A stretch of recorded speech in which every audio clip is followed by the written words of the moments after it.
Oh my gosh. Hi, everybody.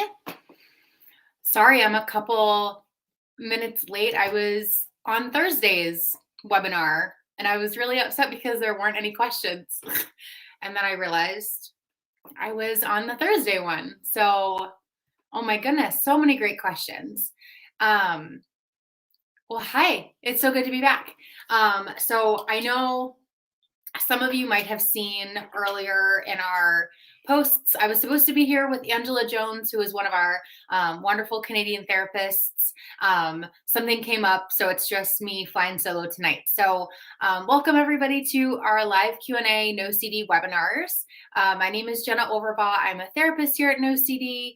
I'm also the manager of community engagement. So you probably see me a lot on the in-app forum. You probably see me a lot on social media. So really good to be back and to hopefully answer some of your questions. So if you've never done this before, now is your opportunity to get some questions answered. I don't go in order. So if I didn't get to your question, that doesn't mean that I won't get to it. So I try to just find some that are helpful for people that I can answer without being reassurance. Okay. Let's just go with the first one. So this question is from Jason Ortega. How can journaling be of any help when there is a limited to no access to OCD specialists in the country you live in? Any particular method or system you could point out? So I think this brings to light a bigger question, and hopefully I'll answer your question within this, but I think journaling is fine. Coping skills are fine. I think it becomes an issue when you feel a reliance on this thing. So when you feel an over sense of reliance on having to journal, on like having to get it out, then I think that would be the I would want to know more so like what's the function of the journaling, right? So journaling is not inherently good. It's not inherently bad. Just like exercise is not inherently good, it's not inherently bad. It's kind of what's the function of that behavior. To what extent are you engaging in that behavior? Are you able to stop doing that behavior? Are you driving the ship when it comes to that? So regardless of whether it's journaling, meditation, listening to music, socializing, exercise, whatever, I would always bring it back to what's the function of that behavior. As far as journaling, sure, if that's something that helps you every once in a while to kind of ground yourself, that's great. But if it becomes something that's done repetitively that you feel like you have to do, that maybe there's a sense of urgency to do, regardless of whether it's journaling or something else, we would steer away from that because we wouldn't want it to become ritualistic. So that's my thoughts on that. And as far as like the limited access for OCD specialists, we say it now in a couple of different places. So OCD does now offer services in and out of the United States. So if you have any additional questions about that, feel free to reach out to the care team. Let them know kind of what country you're in, and we'll be able to determine whether we're able to help you in your country. So hopefully that answers your question, Jason. Usernames are stupid. So when suicide OCD is co-occurring with depressed mood, is there a higher risk of acting on the suicidal OCD? So for those of you who aren't aware, suicidal OCD is where someone might get really intrusive experiences. So intrusive thoughts, ideas, images, impulses, or feelings, or even urges to hurt themselves or to kill themselves. And they're experienced in an OCD sense, their experience is very ego dystonic. So ego dystonic means that they're inconsistent with their values. This is something that someone does not want to do. Having these suicidal OCD type experiences causes them anxiety versus kind of like this fantasy or curiosity type of experience, which would indicate that that's more ego syntonic. So absolutely, this is always a concern. Whenever someone is presenting with suicidal OCD and depressed mood, they can kind of play off of each other for sure. So Especially we see a lot of these things. We see a lot of like fearfulness around feeling depressed, and like panicking feelings. If you start to have more symptoms of depression, there might be a lot of panic symptoms like, oh my gosh, I woke up not feeling so great. What does that mean?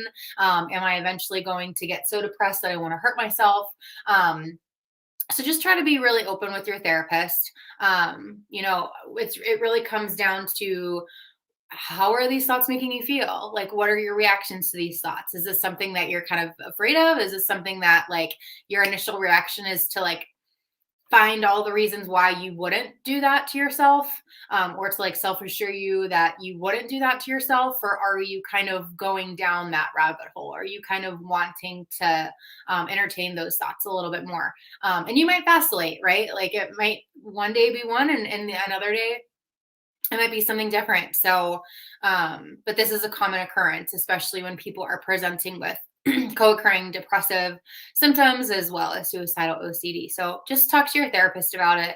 Again, I would evaluate it more so of like, how do these thoughts make you feel? Like, what do these thoughts make you want to do? So on and so forth.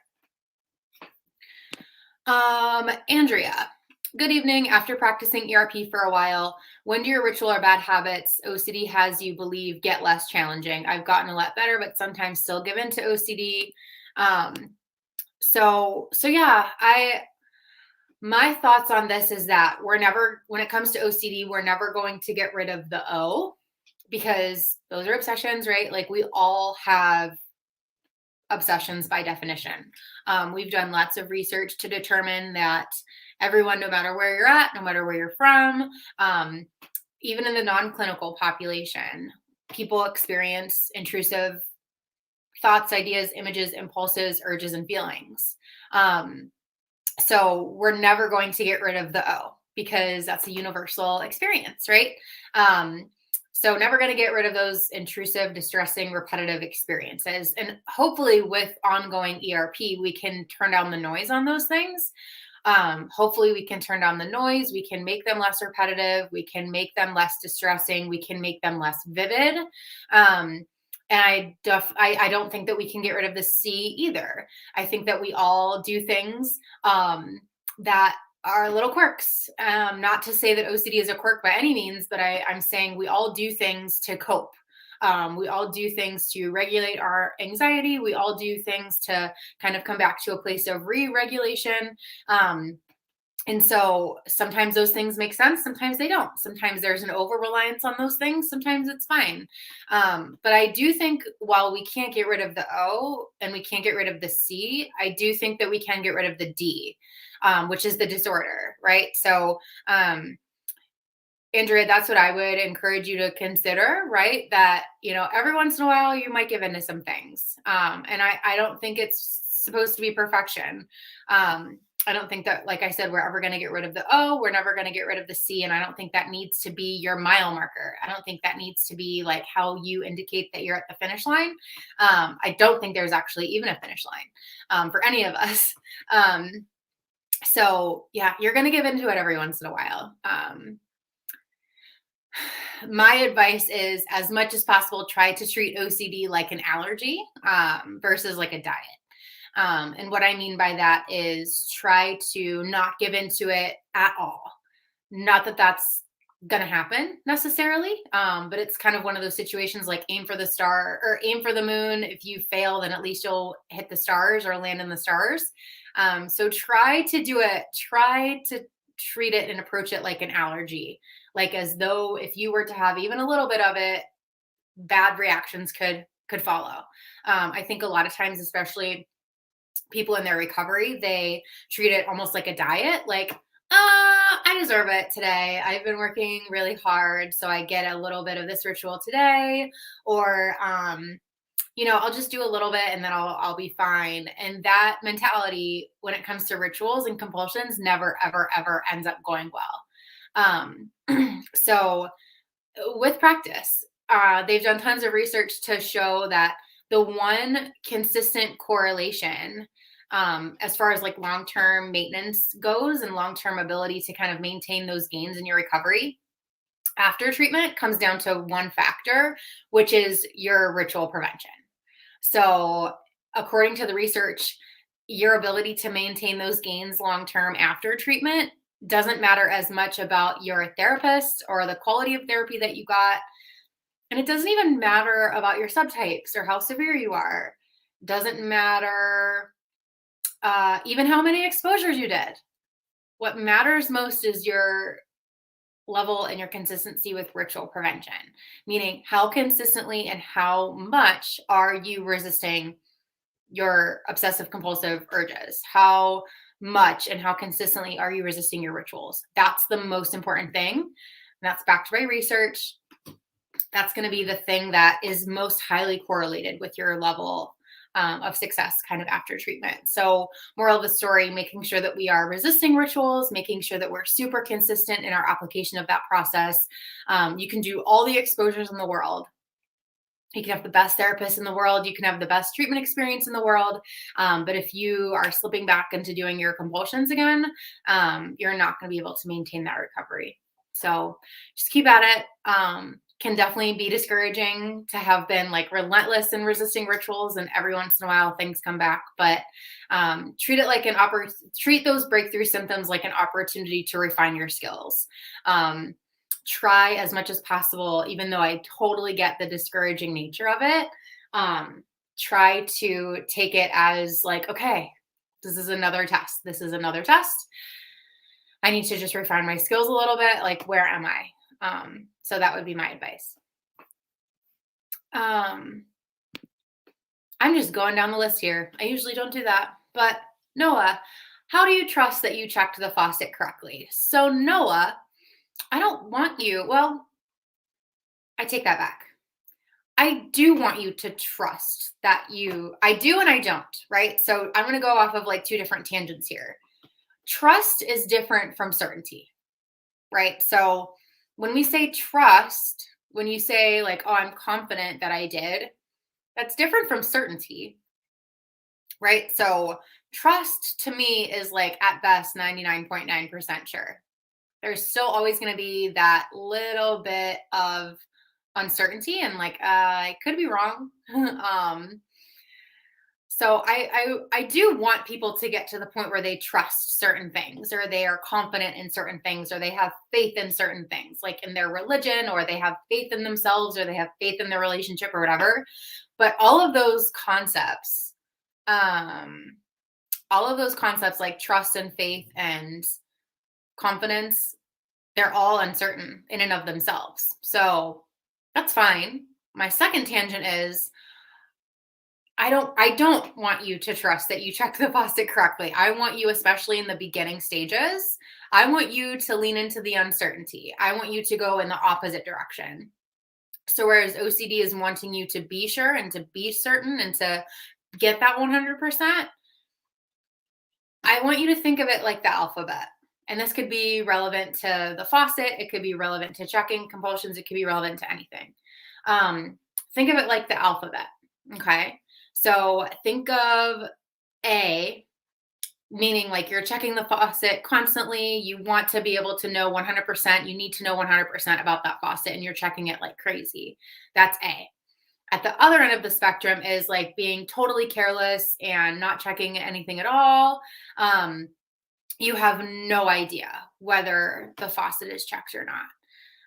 We want you to be able to be somewhere in the middle of the alphabet, right? We want you to be like MNO, kind of the middle sweet spot of the alphabet, where you can be okay. Like I maybe I did, maybe I didn't, I don't know, but I'm really not gonna like go back and check. I'm gonna keep going with my life.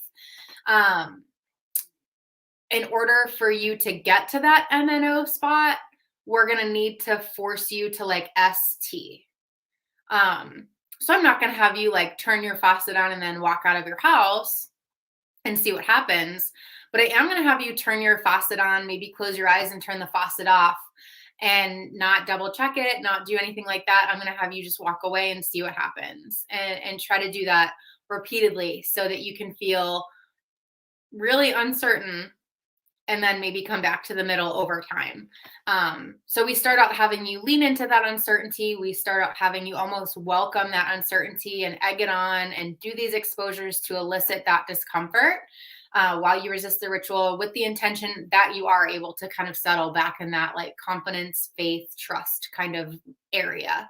But again, trust is not 100%. OCD is not trust.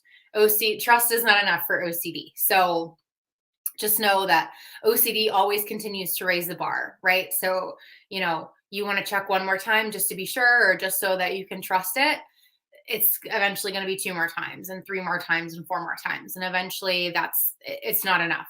You ask someone else to have to do it for you. It's never enough for OCD.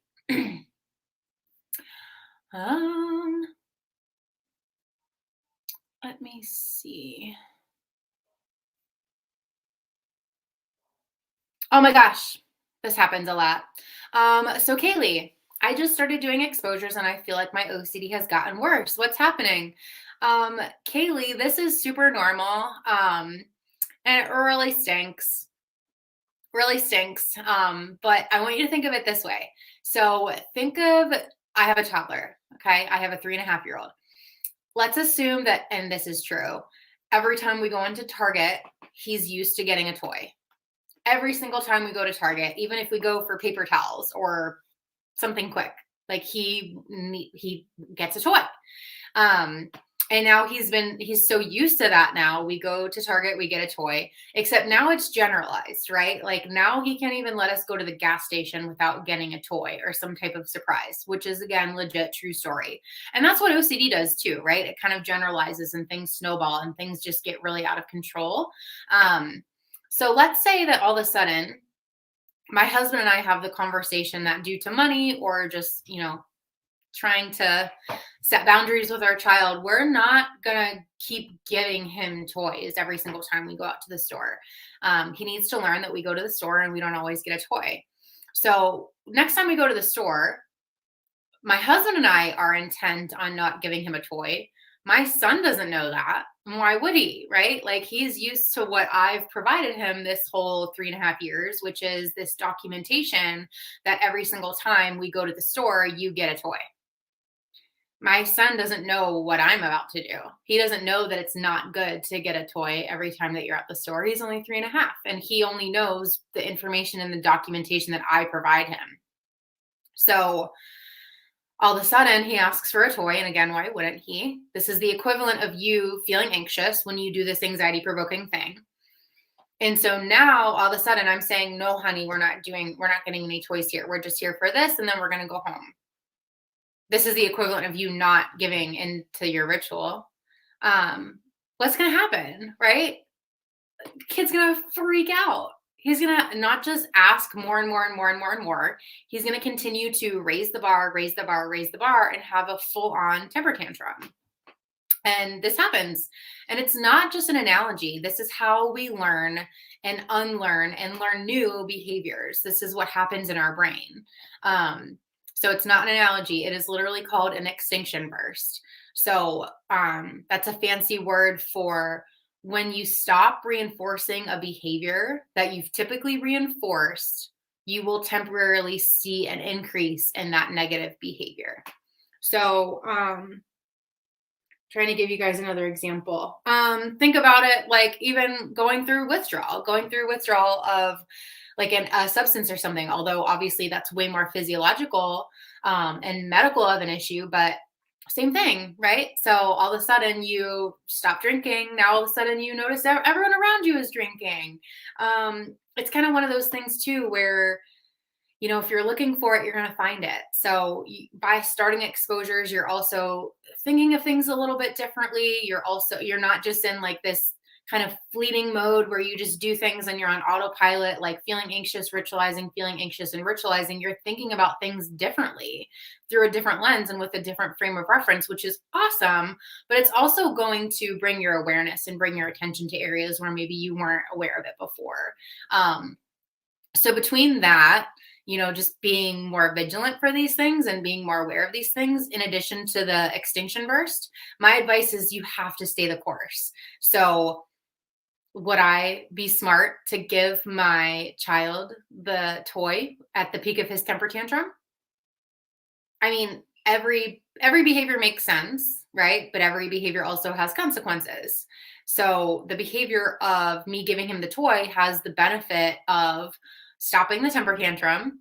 It also has the consequence of now I've set that precedent for myself and for my son. So next time we go to the store, now he knows that's the type of behavior that's going to get him the toy, right? So if you stay consistent in your ritual prevention, you do all these exposures and you resist more rituals and you resist the rituals and you stay the course, eventually that toddler is not going to freak out forever. Eventually that toddler is going to run out of steam, run out of energy, and it's going to be horrible. It's going to potentially feel really, really difficult. And you're going to want to give the kid the toy. You're going to want to just like get it over with, get it done with, question what you're doing in the first place. But I encourage you to think of the long term.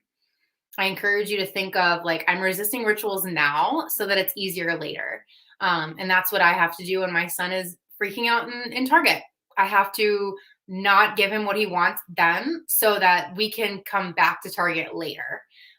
It's all about the later, which is unfortunate because we're such instant gratification human beings. And ERP is not instant gratification. So totally normal. This is like par for the course. Just stay with it. Consider it an indicator that you're kind of rounding the corner. And that as long as you stay consistent in your ritual prevention, you'll see the other side of that soon.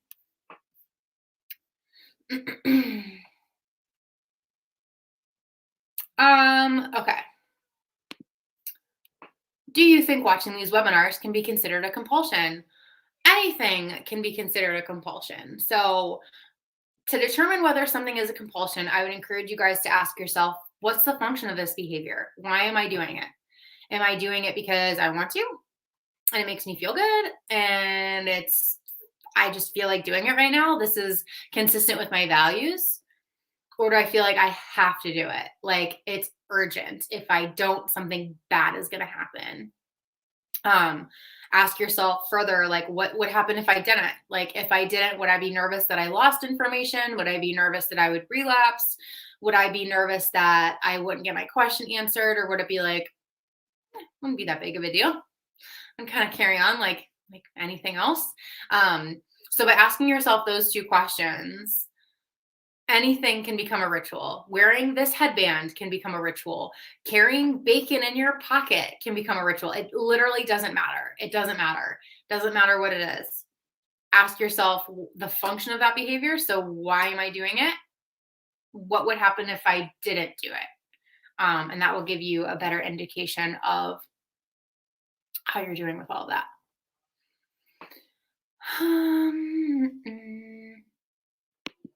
So how do you do exposures to POCD? So unfortunately, I don't know whether this means pure OCD or pedophilic OCD. So try to let me know in the chat. But either way, anytime someone asks me, how do you do exposures for this subtype? I really can't answer because it depends on you. It depends on you and your unique fears. So even if this meant pedophilic OCD, so people who have obsessions and compulsions around the fear of being a pedophile, it totally depends. One person could be really worried about becoming a pedophile and like being around children in swimsuits. Another person could be worried about someone else maybe doing that to their child. Speaking of children, you can probably hear mine in the background. So another better example, trying to become less distracted. Let's say two people had harm OCD, right? Let's say two people had harm OCD. One person with harm OCD could be fearful that they are going to punch somebody. And they might, do exposures around their coworkers. They're really fearful that their coworker, that all of a sudden they're just like in a meeting going to punch one of their coworkers. They might have to do exposures for that. Let's say someone else is fearful of like stabbing their baby, hurting their baby when they're alone. The exposure to like punch a pillow is going to be difficult for one person. It's not going to be difficult for the other person, but they both have harm OCD. So I get this is probably the most common question that I get. How do you do exposures to whatever subtype? And it doesn't, we can't answer that question. It totally depends on your unique triggers. Ask yourself, what are your triggers? How does it make you feel on a scale of 0 to 10? Like, how difficult is that for you? And ask yourself, what are your rituals? What rituals do you do before, during, and after that triggering situation? And then ask yourself, okay, on a scale of 0 to 10, how difficult would it be for me to do this, to approach this trigger without this ritual? How difficult would it be for me to look at a picture of children in bathing suits, say at a department store, in a department store magazine? How difficult would it be for me to hold a butter knife next to my baby without my husband having to like give me reassurance over my shoulder or something like that? So again, two people with the same exact theme, same exact subtype could have two totally different exposure hierarchies. If it was that easy to just create like, oh, here's a harm OCD exposure hierarchy, here's a exposure hierarchy for contamination OCD, like we wouldn't need therapists, right? There's an art to it. There's also a science to it, just being very particular about that person. So you have to do way more functional analysis about what it is that you're triggered by. What are the rituals that you're doing, all those things. So totally depends on your unique situation. I'm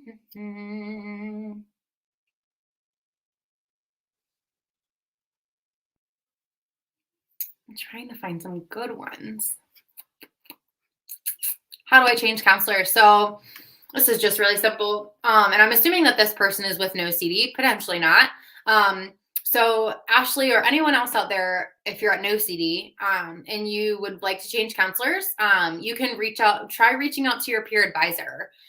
So we have like Kyle, Molly, there are a couple other ones. So feel free to reach out to your peer advisor. You could also just reach out to the care team and let them know that you have some concerns about that. So they can be accessed at care@nocdhelp.com. That's CARE@nocdhelp.com. You can always too reach out to us on Instagram at treatmyocd. If somehow you can't get a hold of somebody, we'll try to help you out however we can. So you do have the right to change your counselors, and that's something that we do often. We sometimes it's just not a good fit. And to try to give people the best experience possible and the best chance possible for success, we definitely are open to transfers at NOCD. I can't speak to anywhere else, but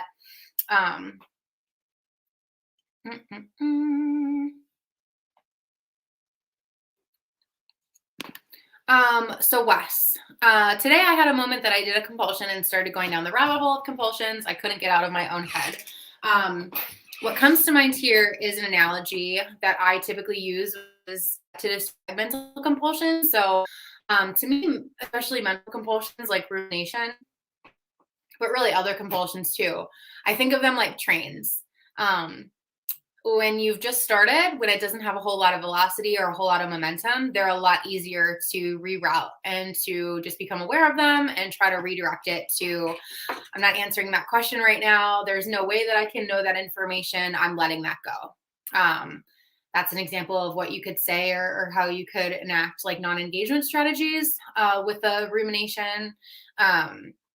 Whereas similar to a train, if something's been really invested in, if a rumination or a compulsion's been really invested in, you've been really thinking about it pretty deeply and, analyzing it pretty thoroughly, you've been doing it for maybe 2 or 3 hours, it's like a train that has a lot of velocity. It has a lot of momentum behind it, and it's going to be hard to stop.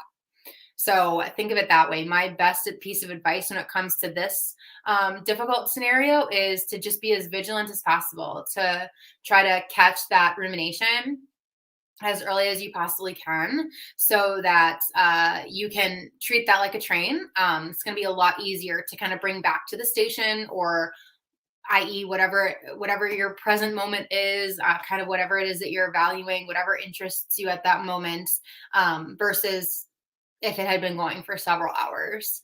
So next time, just try to be a little bit more vigilant for it. And it's always going to feel uncomfortable. You're always going to feel that pull to keep ruminating. You're always going to feel that pull to justify that behavior. You're always going to feel that pull to, if I just think about it a little bit more, then I'll be done. Or if I just think about it a little bit more, I'll be able to move on. Or I need to keep thinking about it. I'm so close, or so important. And I think it's just, I wanted to ruminate about something. I made a mistake at work earlier. And I did something a little bit embarrassing that potentially could have gotten me in trouble. And I wanted to like think about all these different scenarios so badly, like how this could have been interpreted, and thinking of the worst case scenario, probably thinking of the best case scenario. And it's like, there's literally no way that I can figure that out. Like, the most certain that I can ever be with that situation is where I'm at right now, which is not certain at all. Like, thinking and thinking and thinking about this is only going to make me more miserable and more unsure. And I don't feel like spending the next 4 hours of my night on this. And it felt uncomfortable. It felt like I was being ignorant, like that I was missing something, or I was letting something go that was really important. It felt like a signal, and I chose to treat it like noise. And hopefully in the future, when I make that mistake again, because mistakes happen, I don't respond with such a sense of urgency, that I'm able to be a little bit more compassionate with myself. So it's going to feel hard. It's going to feel like a signal. You have to treat it like noise, and you have to take the chance that it's a signal, but treat it like noise anyway.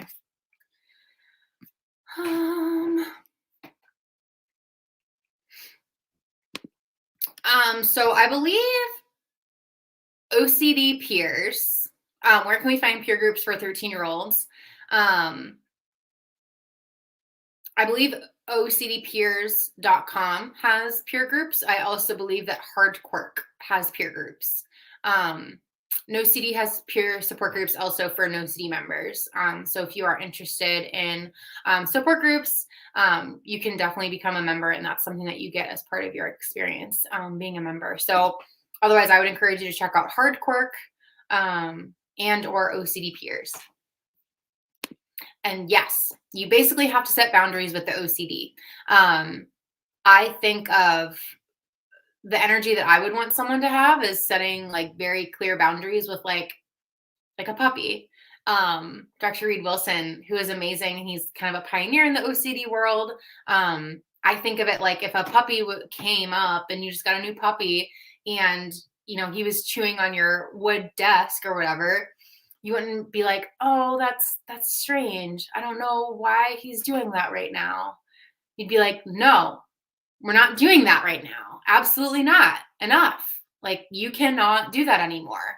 My hope is that everybody can get to that level of confidence and power, and kind of talking back to their OCD, and kind of setting those really, really firm boundaries. Like, no, absolutely not. I'm not going there. Absolutely not. So yeah, just setting really, really clear boundaries, setting boundaries, and then making sure that you maintain those boundaries.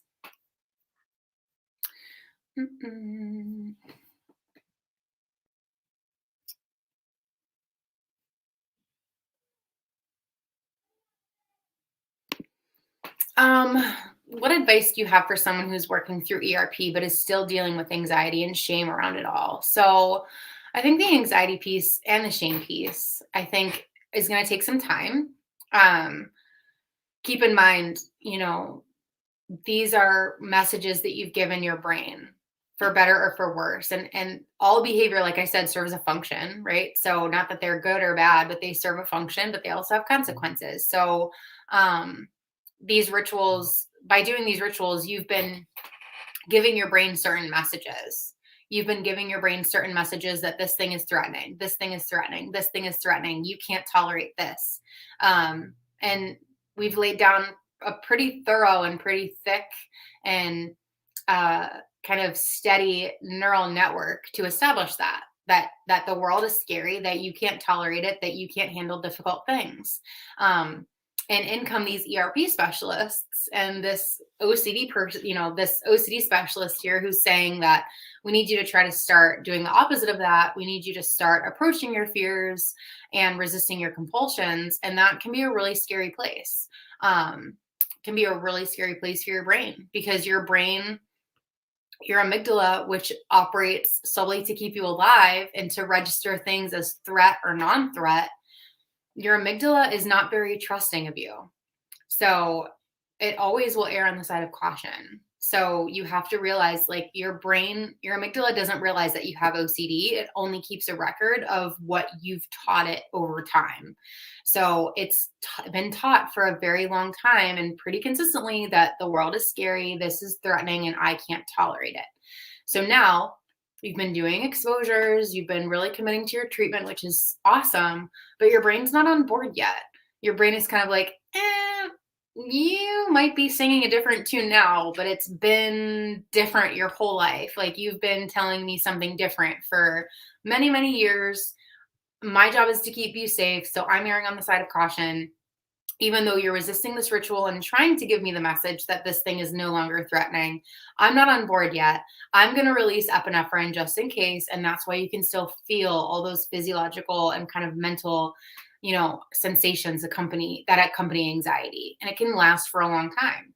You need to commit to it and be patient enough to allow yourself to lay down those new neural networks, that the world is not necessarily a threatening place, and that your feared events aren't as probable to happen as your OCD thinks it is. And, that God forbid something does happen, that you can tolerate it and you will figure it out. But it's going to take a while to get there. And as far as the shame piece, it sounds super cliche, and I was not someone who would typically, like, as readily kind of advise this, because it's hard for me to do. I would encourage you all to check out Kimberly Quinlan's self-compassion book for OCD. I actually have it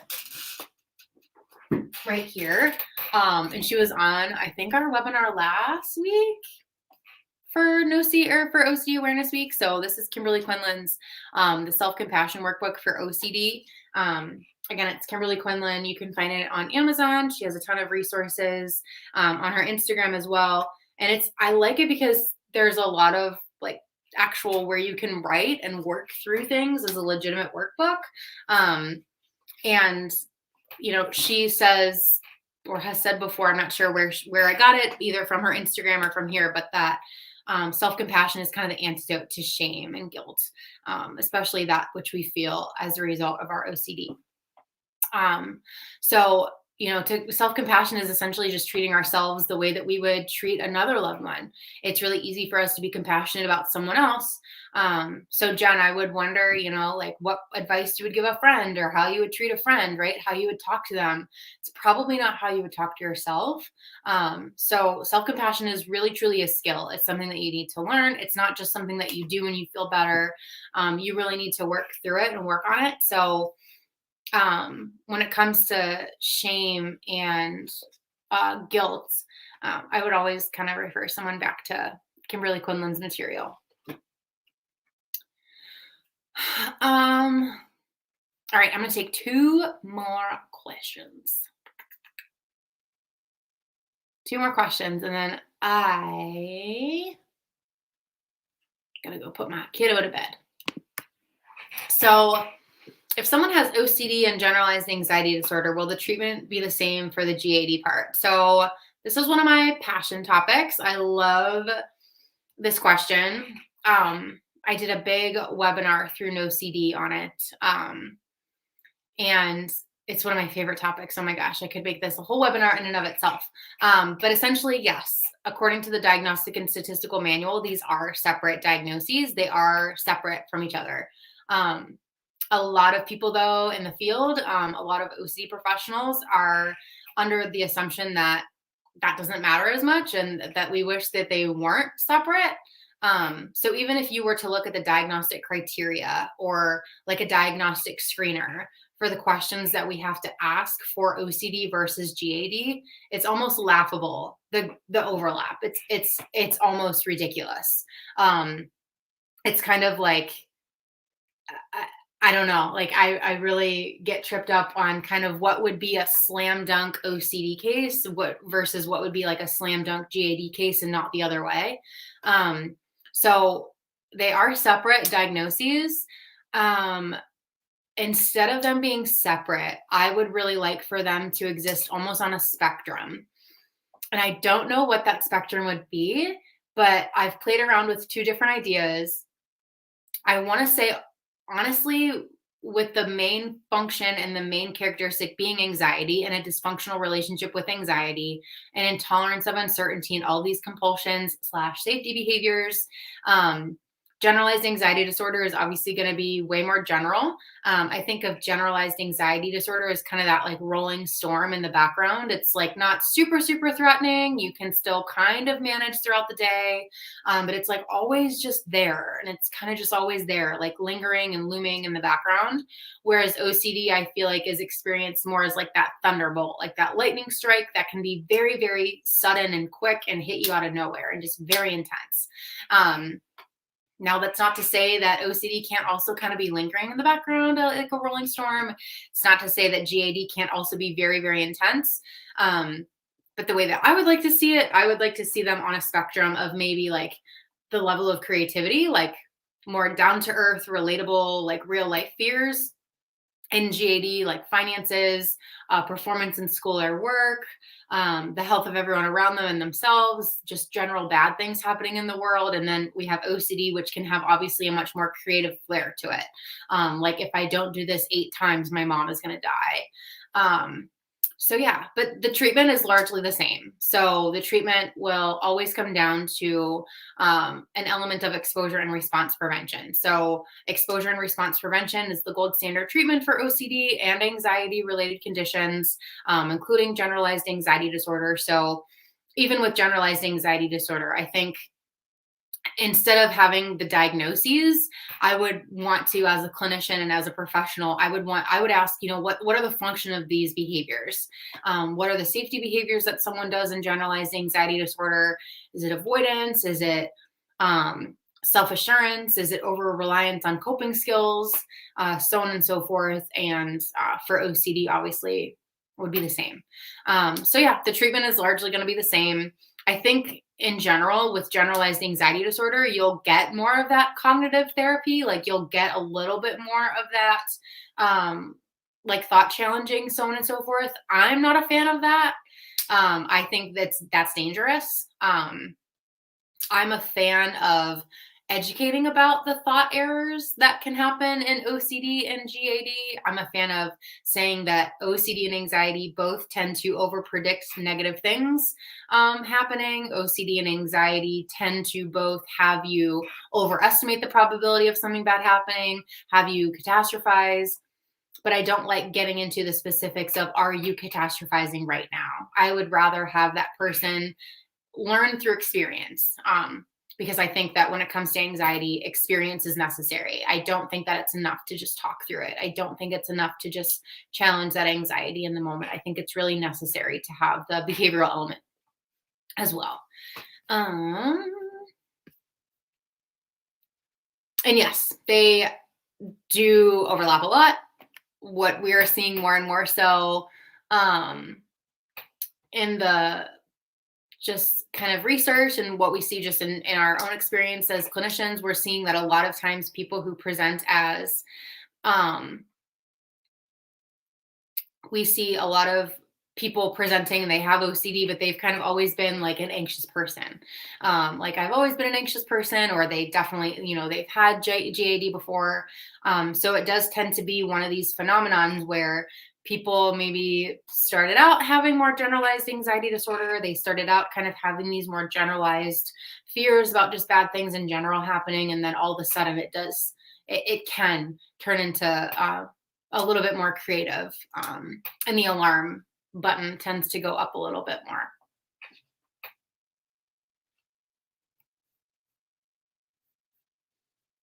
All right. One more question. And yes, oh my gosh, OCD Doodles by Laura is amazing. OCD Doodles on Instagram is wonderful.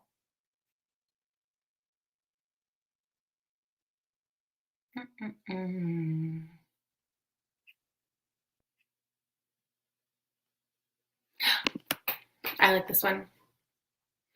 Is there a reason why dealing with OCD pertaining to your health, you begin to have physical problems, symptoms as it pertains to that fear of illness? Yes.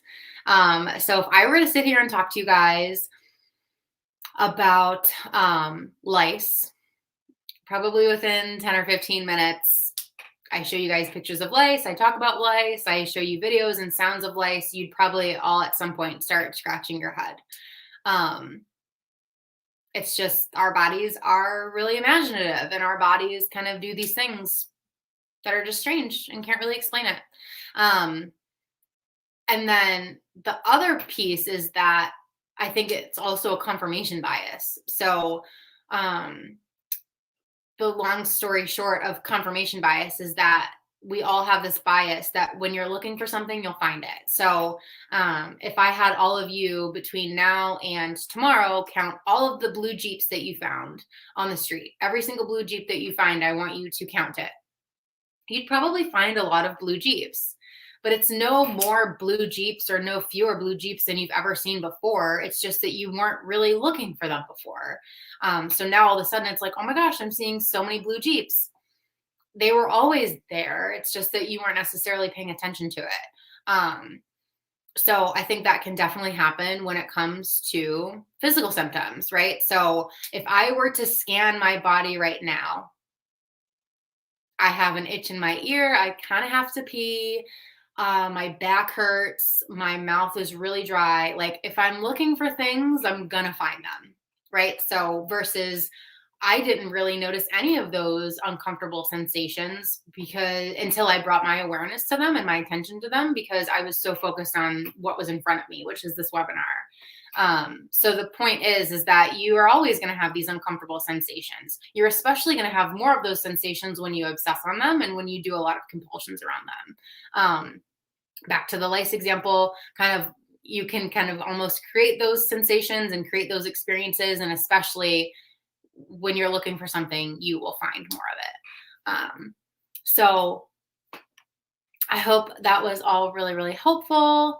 My gosh, I could stay on here forever and answer questions. I have to come back one of these days. I will be back one of these days. I'll be back in a couple weeks with one of our advocates to talk more.